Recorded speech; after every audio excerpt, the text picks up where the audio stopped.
Anatrehan'ny aina maro nafoy ary ihany koa ireo trabona noho ny orana ansesy teto Madagasikara indrindra ho an'ny teto an-drenivohitra dia nitsidika ireo trabona ny filoham-pirenena Andriamatoa Rajaonarimampianina niaraka tamin'ny minisitrim-panjakana Andriamatoa Rivo Rakotovao. Delegaciona mafonja araka izany no notarian'ny filoham-pirenena nitsidika ireto trabona ireto.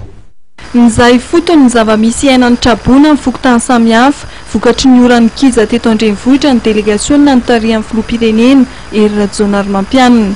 Olona 3 ny maty, 9 ny trabona. Izay ny vokatry ny fiakaran'ny rano ny faritra Iva vokatry ny oram-be teto an-drenivohitra. Ho an'Ankadimbahoaka dia mahatratra 7,700 ireo trabona.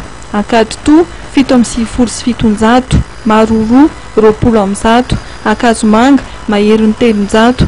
Ankoatr'izay ny etsy Andavamanga, Ambodirano Ampefilohiny. Nampahery ary nitondra izay voatsirambiny tanana toy ny vary, voamaina, menaka, trano lay ny delegaciona notarian'ny filoham-pirenena.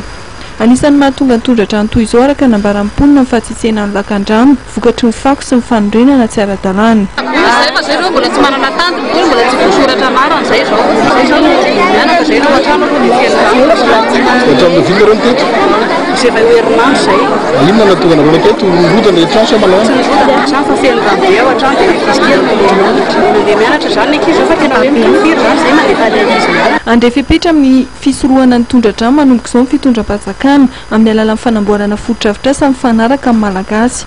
Ankoatr'izay dia andrefa hipetra ihany koa ny fanjakana amin'ny fanondrenana tsy ara-dalàna araka nambaran'ny filoham-pirenena Rajaonarimampianina. Te ilaza aminareo fa matotonga eto miaraka aminareo président nafaly ny vahoaka nasahirana indrindrindrindra vahoaka mampahery anareo satria loza voajanahary ny tahaka izao.